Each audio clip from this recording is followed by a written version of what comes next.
interrupting your rehearsal. Well, let me assure you that I in no way intend for my own work to delay your production from reaching a home on Broadway it genuinely deserves. I happen to see Robin Hood in previews, and may I just say, with the exception of the deceased Crenshaw, you're all such wonderful performers, and what a great score! Well, I appreciate that, Lieutenant. On behalf of my half of that compliment, thanks as well. You're very welcome. I've done a little community theater myself. Nothing that big. Although, my Billy Bigelow in the Brookline Barnhouse did get a favorable review. And in A Midsummer Night's Dream, my bottom was very well received. Wait for a moment. You say you're from homicide? Well, yes. Based on a preliminary autopsy, it's clear that Jessica Cranshaw was murdered. And what are they going to do with the killer? I mean, does he get some sort of trophy or a Pontiac convertible? Sorry, pure facts.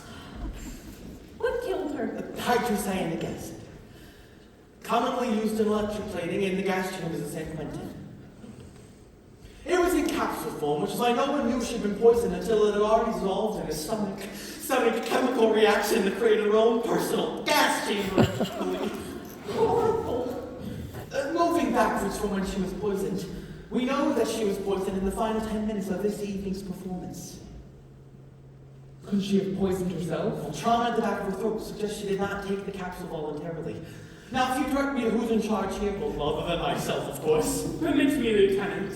I'm the critically acclaimed director, Christopher Belling, and I'll be blocking your entire investigation. Well, I sure hope that is not the case. But if we need to wrap things up with the cast, go right ahead. Company! I know you'll give Georgie your support as she steps into the late Miss Cranshaw's shoes. That's brilliant. As one would expect from me. All those ready to move forward with Robin Hood in Georgia, give me a show of hands. I really wanna. That's it.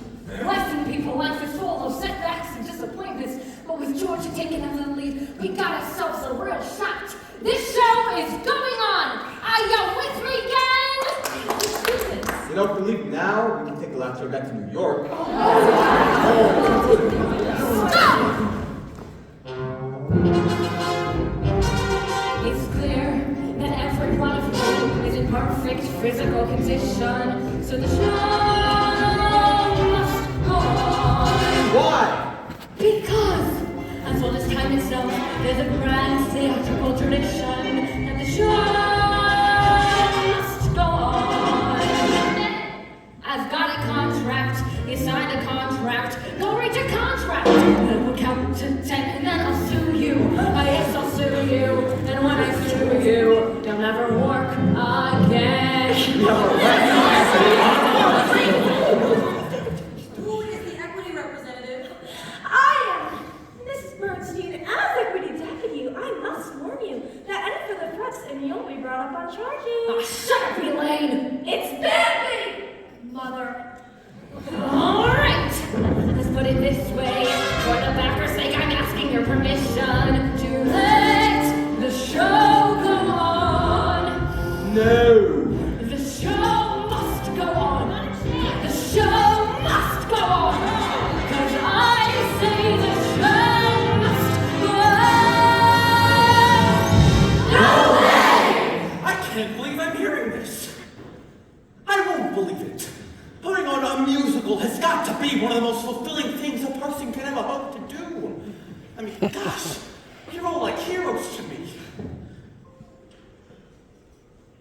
You're a special kind of people known as show people.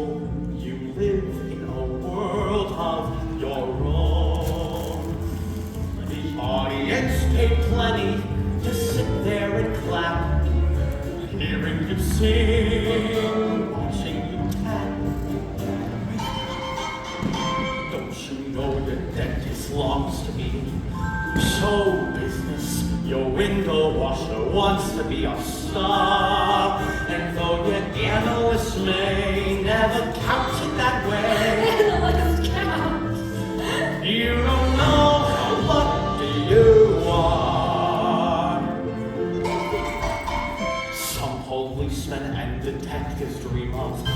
show business, they can't get arrested, but still they sit around the station and fancy this life. They cheer Sherlock Holmes and cheer Mac the Knife. Ask your cleaning lady, don't you dream of show business to vocalize or stretch beside a bar? Her affirmative shrug as she shampoos your rug lets you know how lucky you are. There's a special kind of all-arounder show person. Just ask the next waiter you meet. He walks in fifth position, his voice is just grand. He gives you a check, you give him a hand. If the boys in ballet parking turns you to show business, they can scalp a higher ticket for your car. And my tree surgeon now started taking a bow in B-O-U-G-H. Don't you know how lucky you are? We're a special kind of people known as show people. We live in a world of our own.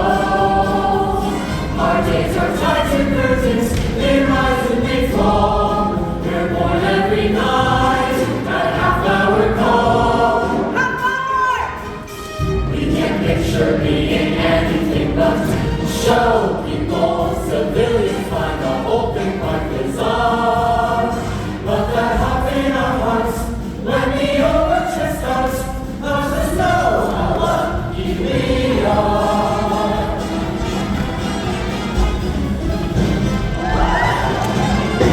Show people!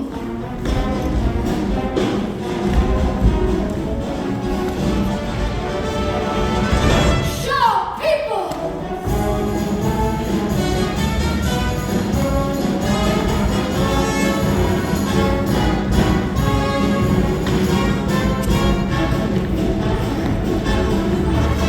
Come on!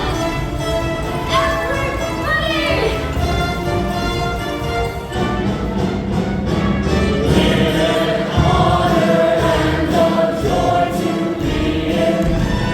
Show business, I feel that spotlight hit me and I'm gone.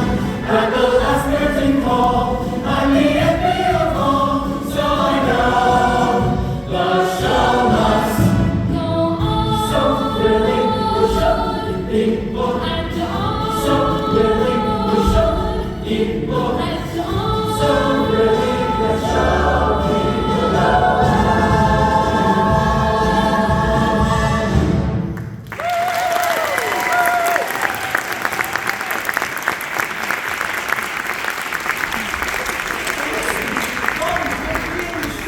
Lieutenant, may I speak to you for a moment? My name's Nikki. Harris? Miss Nikki Harris. I read your bio several times during the bus ride home here tonight, and may I just say, I found your performance particularly memorable. It was just lovely. Oh, thank you. It was just lovely. Oh, thank you. I'm crazy about your little, vibrato. Very kind. Anyway, yesterday, Miss Grant asked me to coach on her lines, and of course I said I'd be glad to Oh, help. that's so like you.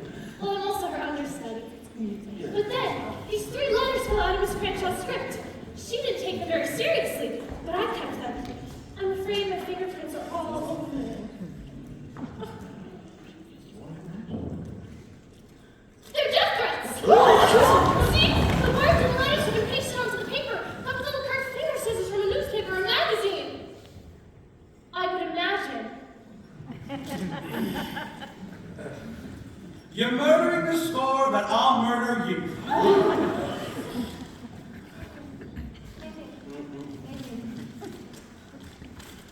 You'll drop before the curtain does.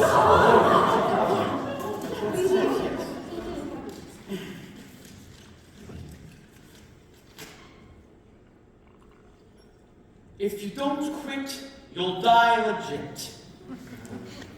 Can you tell anything from them? Well, they seem pretty negative in spirit. Well, yes, of course. Oh, I'm sorry. You were hoping for the Arthur Conan Doyle version, weren't you? Well, unfortunately, I can tell very little from these notes except... Well, the person who wrote them is a man in his early 30s, 6'4" in height, with a pewtering shirt with a merchant marine, and despite being right-handed, is known to his closest friends as lefty.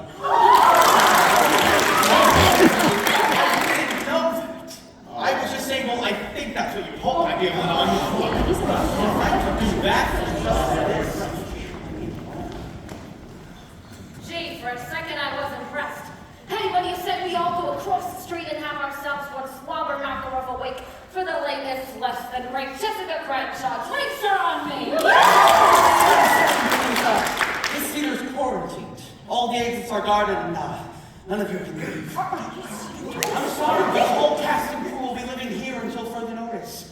Emergency services will bring cots and meals. I'm sorry, excuse me, Lieutenant, but the talented members of the cast are entitled to a day off. The talented members and even you, Elaine. I'm sorry, but listen, correct me if I'm wrong, but to the best of my recollection, Jessica Cranshaw never left that stage in the final 10 minutes of this evening's performance.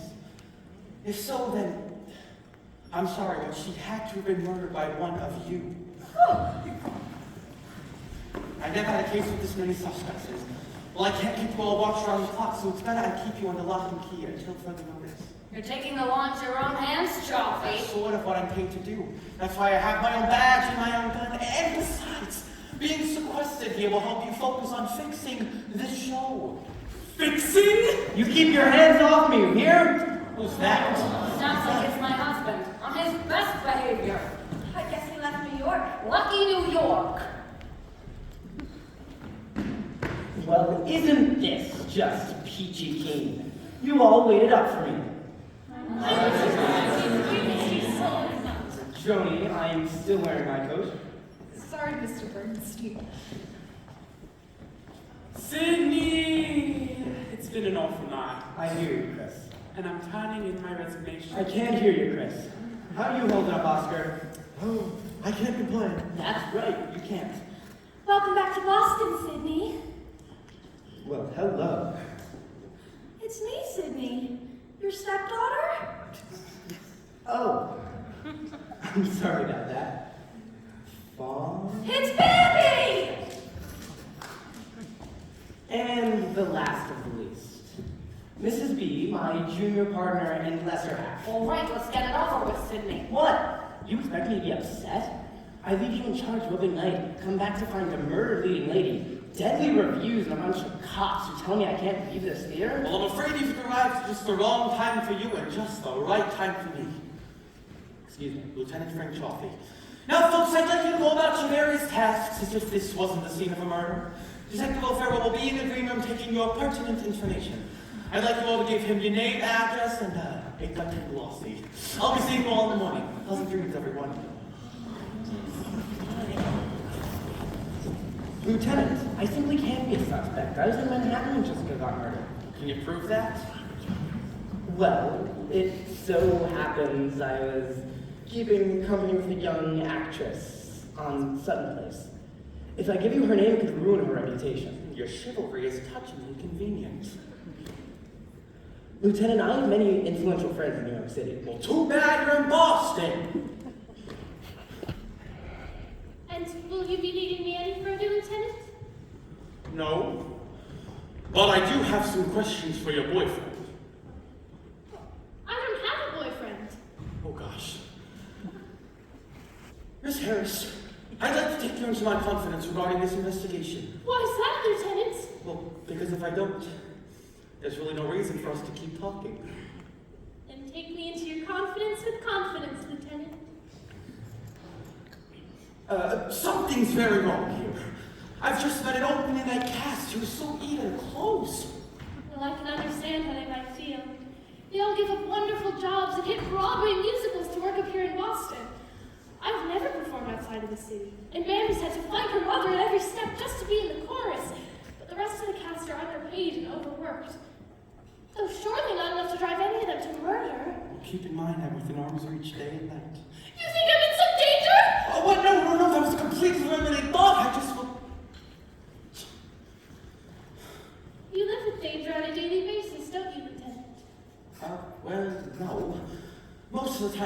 standard order and procedure. Detectives have no opening night, Miss Harris. We make our entrance after the curtain has fallen on somebody else's life. Oh, but it's a calling, isn't it? Like a doctor or a teacher. Or an actor. I suppose you're right. I can't imagine doing anything else with my life. It's not wrong to be married to one's work, is it? Well, no. Most of the time it's no honeymoon. I love my job. I really do. And if I say so myself, I'm good at it too. I catch the bad guys, well, most of the time. So it's a good life. A perfectly good life. Not exactly sublime. When I've finished my work and I crawl into bed, I reflect as I turn off the lights that the day that's to come and the week that's ahead will be lunch counter mornings and coffee shop nights. Lunch counter mornings and coffee shop nights. It's reassuring to have such a dependable schedule. Like matinees every Wednesday. Or brisket and broad beans each Thursday. With your friends.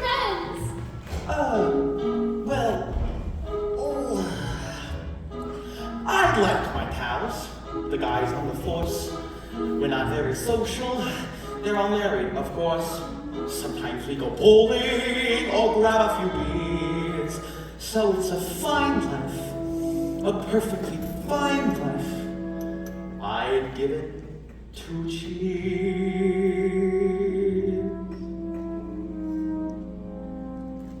But sometimes I think at the end of the day, when I've read the last word on his rights, that the life that I lead is a little bit gray, with its lunch counter mornings and coffee shop nights.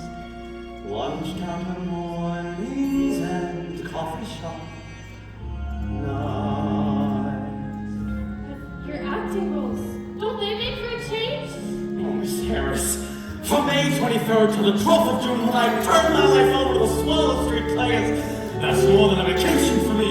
It's an overture of hope, the curtain rising on the greatest joy of my life.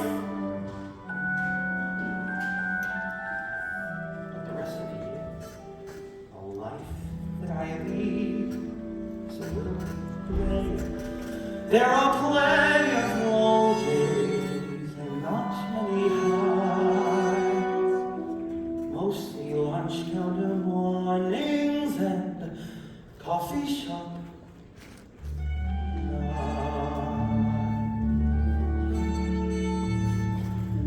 I don't mean to seem forward. Might I walk you home? Oh, I'd be delighted. But you said we're not allowed to leave. Darn it.